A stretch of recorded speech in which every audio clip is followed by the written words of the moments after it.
அல்லாஹ்வே என்னுடைய இறைவனும் உங்களுடைய இறைவனும் ஆவான். ஆகவே அவனையே வணங்குங்கள். இதுவே சிராத்துல் முஸ்தகீம் என்னும் நேரான வழியாகும். அவர்களில் குஃப்ர் இருப்பதை, அதாவது அவர்களில் ஒரு சாரார் தன்னை நிராகரிப்பதை ஈசா உணர்ந்தபோது, அல்லாஹுவின் பாதையில் எனக்கு உதவி செய்பவர்கள் யார் என்று அவர் கேட்டார். அதற்கு அவருடைய சிஷ்யர்களான ஹவாரியூன், நாங்கள் அல்லாஹுவுக்காக உங்கள் உதவியாளர்களாக இருக்கிறோம். நிச்சயமாக நாங்கள் அல்லாஹுவின் மீது ஈமான் கொண்டுள்ளோம். திடமாக நாங்கள் அவனுக்கு முற்றிலும் வழிபட்ட முஸ்லிம்களாக இருக்கின்றோம் என்று நீங்கள் சாட்சி சொல்லுங்கள் என கூறினார். எங்கள் ரப்பே, நீ அருளிய வேதத்தை நிச்சயமாக நாங்கள் நம்புகிறோம். உன்னுடைய இத்தூதரை நாங்கள் பின்பற்றுகிறோம். எனவே எங்களை சத்தியத்துக்கு சாட்சி சொல்வோருடன் சேர்த்து எழுதுவாயாக என்று சிஷ்யர்களான ஹவாரியூன் பிரார்த்தித்தனர். ஆனால் ஈசாவை நிராகரித்தோர் அவரை கொல்ல திட்டமிட்டு சதி செய்தார்கள். அல்லாஹுவும் சதி செய்தான்.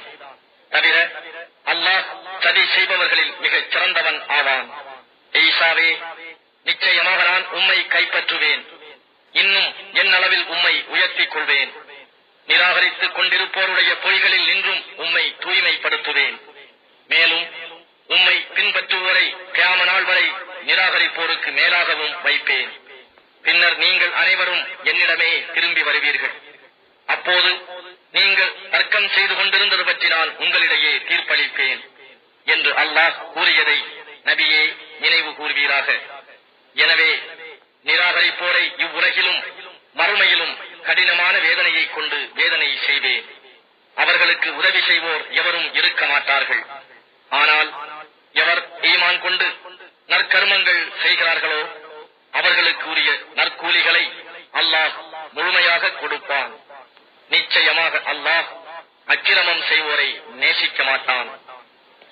நபியே, நாம் உம்மீது ஓதி காட்டிய இவை நற்சான்றுகளை கொண்ட இறை வசனங்களாகவும் ஞானம் நிரம்பிய நற்செய்தியாகவும் இருக்கின்றன.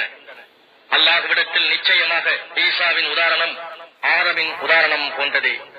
அவன் அவரை மண்ணிலிருந்து படைத்து பின் குன் ஆகுக என கூறினான். அவர் மனிதர் ஆகிவிட்டார். நபியே, ஈசாவை பற்றி உம் இறைவனிடம் இருந்து வந்ததே உண்மையாகும். எனவே இதை குறித்து ஐயப்படுவோரில் நீரும் ஒருவராகி விடாதீர்.